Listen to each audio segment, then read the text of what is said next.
Okay, I want to talk to you about the anesthesia machine. Every hospital has at least one. They're usually kept in the treatment room, and then we'll have another one in surgery. We use this not just for anesthesia, but we'll also use it for providing pure oxygen to a patient. The way that you hook these up, well, let's talk first about how the circuit works. Down here, you have these tanks. These are E tanks, like the letter E. There's also an H tank that you can get that's huge, and it has to be strapped to a wall or chained to a wall. That's the kind where it goes up into the ceiling and the lines drop down and you plug it into the line. Those are H tanks. I remember it because H is like house, it's big as a house, and E is like emergency, bring it right to the patient. That's not what it stands for, that's just how I remember it. This is the key that turns on the tank. So you just put it on there and you crank it open. There's a little gauge right here. You can see this. This is the tank pressure gauge. The tank pressure gauge tells you how much oxygen is in this tank. After it flows through there, so the yoke is this piece that holds the tank onto the machine, and then it goes through here to the tank pressure gauge so you can read how much oxygen is in there. Then this silver piece right here is the pressure reducing valve. This takes the amazing amount of pressure that's coming out of this tank and regulates it down to something usable, because those tanks the pressure is way too much to send through a patient. So that regulates or reduces that pressure. Okay. Once it goes through there, comes up through here and into this. This is called the flow meter. The flow meter measures and delivers the flow of oxygen to a patient, the flow of gas to the patient. There is a little silver ball, if you can see it floating there. You read it right from the center of that ball. This measures in liters, so it'll be 0, and then 1, 2, 3, 4, 5, 6, 7, and 0.2, 0.4, 0.6, 0.8, and so on. So you can see how much oxygen you're delivering or how much gas you're delivering to the patient. When you tighten this down to close it, do not crank it. You'll strip it, and then you can't turn off your machine. So it goes in through the flow meter, up through the top, out here, down, around, like this, and then to this guy. This is our precision vaporizer. The precision vaporizer gets filled with gas, either isoflurane, which is this one, or sevoflurane. Isoflurane, everything with iso, the bottle and the lettering and all that is purple. Isoflurane takes about 8 minutes to reach, full blood saturation. Sevoflurane takes 5 minutes. It's safer, it's faster, but isoflurane is a lot cheaper. So in patients that are healthy and have no real health concerns, we'll use isoflurane. In patients that are a little bit more fragile, if they're very old, very young, or somehow compromised health-wise, we'll use sevoflurane. So the precision vaporizer, the oxygen has now flowed into here, and this knob controls how much gas is coming out. It goes up to 5%. Sevo goes up to 9%. So it blows across kind of a lake of the anesthetic gas, and then it comes out the other side, right here. This line, you can follow it along, goes here, up through here, and out here. This is called the manometer. It's the gauge that tells you how much pressure is in this breathing circuit that's going to the patient. This is a unidirectional valve, also sometimes called a flutter valve. This is the inhalation port. So from here, it goes to the patient. They breathe it in, they breathe it out, and then it comes through here, which is the exhalation port. There's another unidirectional or flutter valve here. From here, some of it, it comes down here and gets scrubbed out. This is soda lime. It's our CO2 canister. So all the carbon dioxide gets scrubbed out here. Some of the gas sits here. There's a bag that goes on this machine.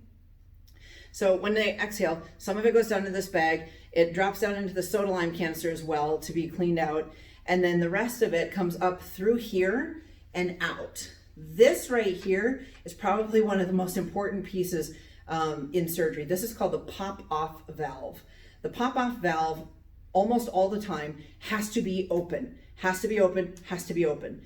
If it's closed, It's basically putting a cork in this system so they can breathe in and gas is still being pumped into your patient, but they cannot exhale it and it will rupture their lungs and they will die. I know people that have had this happen to their patients. So pop-off needs to stay open. The only time we close a pop-off, there's 2 times. One, if we are pressure checking a machine. In that case, we have to close it off so we can check and see if it's holding pressure or if there's a leak somewhere. The other time is if we are, actually 3 times. Second time is if we are giving a breath to a patient. We want to make them sigh like that, so we'll close it, squeeze the bag, and push that air back into their chest, and then we open it right back up.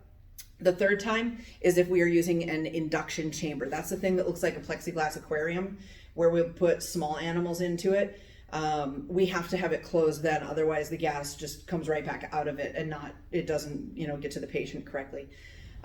Just a good general rule to follow when I'm using the machine, if I close it, I do not take my hand off of it. I give a breath, I pressure check, I do whatever I need to do, but I don't take my hand off of it until I open it. If this is a case where I'm using an induction chamber or something, I tell people around the room, this is happening, because I know a girl who, one of my students, she was on her externship, and she said that someone had used the induction chamber, so they closed this, and when they got done, they're in a hurry, they're moving around, so they finished up and they were using that, and then they transferred the cat into surgery, did not open this, and the next team did not check this, and they actually killed a patient. So really, really, really keep your eye on this and make sure that this is something that you check very, very frequently, okay? Now let's talk about how to hook up the machine. There's 3 types of breathing circuits. This one is called a Y circuit, okay? It's shaped sort of like this. It's got these 2 ends, and it's got this Y connector.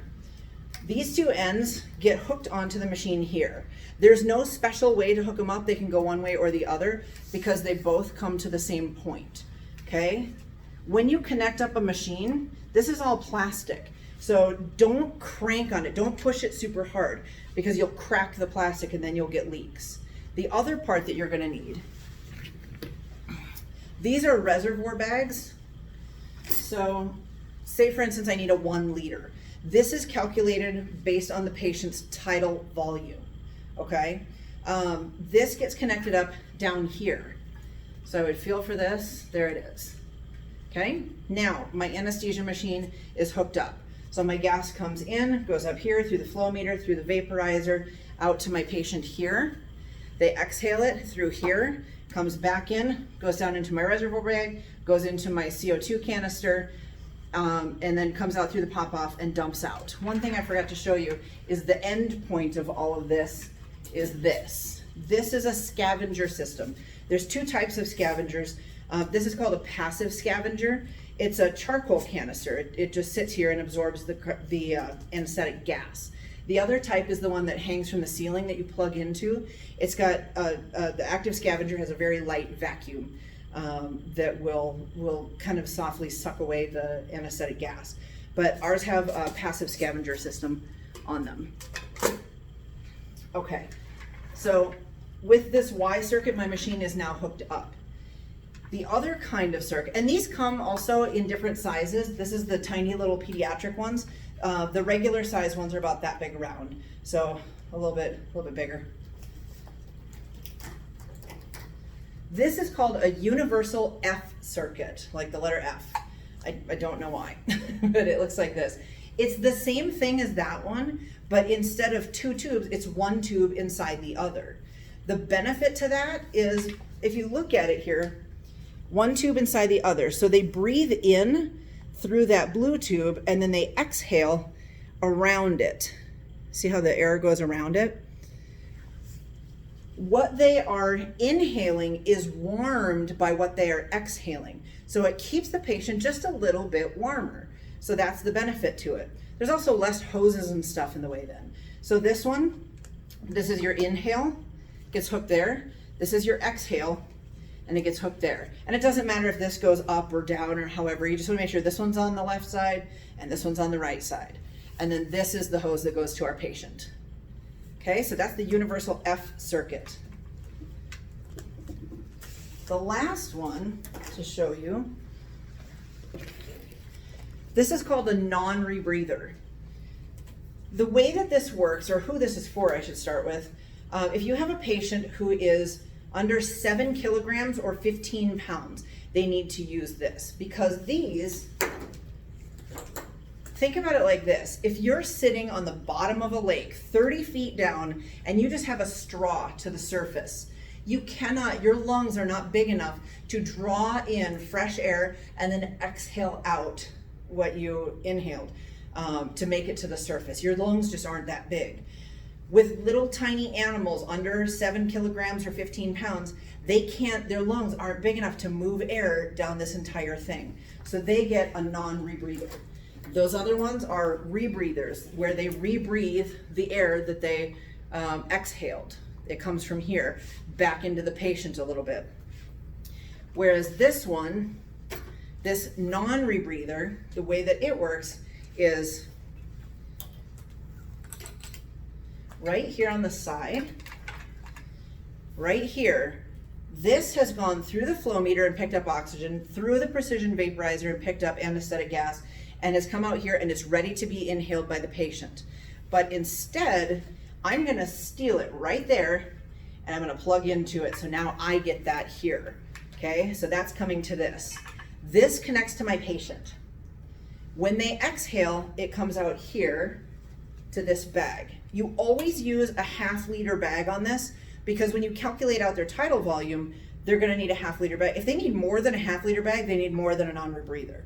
So this is always gonna be a half-liter bag. So this bag fits onto here. And then this is a pop-off valve just for this thing. So when you're using a non-rebreather, you bypass this entire part. The CO2, all of it gets completely bypassed. This now is my waste line, my scavenger line. So with this, I'm gonna unplug my canister from that one, and I'm gonna plug it in from this one. Okay, so now my patient breathes in gas and oxygen here, exhales it here. So they only have to breathe this hard to get that out. There's fresh gas coming in with every breath, and then the breath goes out here and down the scavenger line. Something to note with this is this bag will not inflate. Like when it's on the machine, it'll puff up and go down as they breathe. This one doesn't inflate. When you need to give them a breath, you close the pop-off valve right here, wait for it to fill just a little bit, and then gently give them a breath. Remember, anything on the non-rebreather is gonna be something very small, 7 kgs, under 7 kgs or 15 pounds, okay? So that's a non-rebreather. A good habit to get into is when you finish using your non-rebreather, hook the machine back up. So I'm gonna take and put this away.